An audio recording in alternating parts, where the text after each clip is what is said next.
बिस्मिल्लाहिर्रहमानिर्रहीम। अल्लाहुम्मा सल्लि अला सय्यिदिना व मौलाना मुहम्मद व अला आलि सय्यिदिना व असहाबि सय्यिदिना व मौलाना मुहम्मद व बारिक वसल्लिम वसल्लि अलैहि। सामीन व हाज़रीन, आज एक जो ख़ास एक मसला है जो हमें नमाज में अक्सर दरपेश रहता है। हमें ये मालूमात होनी चाहिए कि नमाज कब ठीक होती है और कब नमाज में अगर कोई गलती हो जाए तो उसका इज़ाला किस सूरत में किया जाता है। ये शरीयत के जो मसाइल हैं ये सीखना हमारे ऊपर लाजिम है। आज मैं आपकी तवज्जो इस मसले की तरफ लेकर जा रहा हूँ कि सजदा सहव कब वाजिब होता है।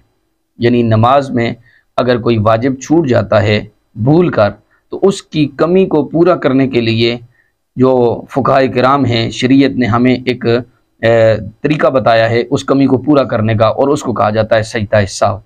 सजदा सहव का तरीका ये है कि जब आप नमाज़ पढ़ रहे हैं, जब आप आखिरी अत्तहियात में पहुँचते हैं, आखिरी कादे में, तो आपने अशहदु अन्ना मुहम्मदन अब्दुहु व रसूलुहु तक पढ़कर दाईं तरफ सलाम फेरना है। सलाम फेरने के बाद फिर आपने 2 सजदे करने हैं, उसी रूटीन के मुताबिक, मामूल के मुताबिक 2 सजदे करने हैं।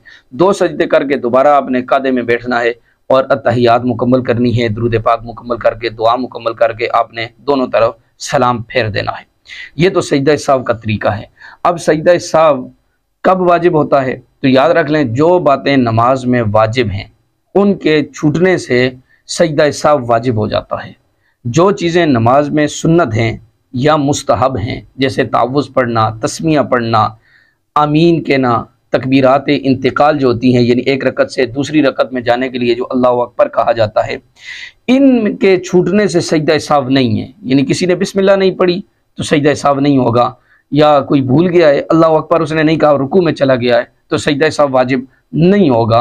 बल्कि सजदा सहव उन चीज़ों में होगा कि जहाँ नमाज के जो वाजिबात हैं वो जो इंसान से रह जाते हैं। ये एक मामूल का आम मसला है जो अक्सर लोगों के साथ पेश आता है, उसको मैं बयान कर देता हूँ कि जब इंसान दूसरी रकत की कादे में बैठता है तो अक्सर औकात यूँ होता है कि अशहदु अन्ना मुहम्मदन अब्दुहु व रसूलुहु के बाद भी पढ़ लेता है अल्लाहुम्मा सल्लि अला मुहम्मद व अला आलि मुहम्मद। तो इसमें शरीयत ने हमें ये कायदा बताया है कि आप अल्लाहुम्मा सल्लि अला मुहम्मद पढ़ लें, और फिर आपको याद आ जाए कि मैंने तीसरी रकत के लिए खड़ा होना था, तो फिर आप वहीं से तीसरी रकत के लिए खड़े हों और आखिर में सजदा सहव आपके ऊपर लाजिम हो जाएगा। अगर आप सजदा सहव नहीं करेंगे तो आपको नमाज दोहराना वाजिब हो जाएगा। तो ये एक आम मामूल का मसला है। ये अक्सर वो बेशतर पेश आता है कि इंसान भूल कर दूसरे कादे में दुरूद पाक पढ़ लेता है, तो जब पढ़ लेता है तो यहाँ सजदा सहव वाजिब होता है, लिहाजा इसमें सजदा सहव करके अपनी नमाज को पूरा करना चाहिए। इसके साथ जो नमाज के वाजिबात हैं वो हर मुसलमान पर सीखना ज़रूरी है, और हम किसी दूसरी नशिस्त में इंशाअल्लाह नमाज के वाजिबात को बयान करेंगे कि नमाज के कौन कौन से वाजिबात हैं। अल्लाह तबारक व तआला हम सबको अमल की तौफीक अता फरमाए।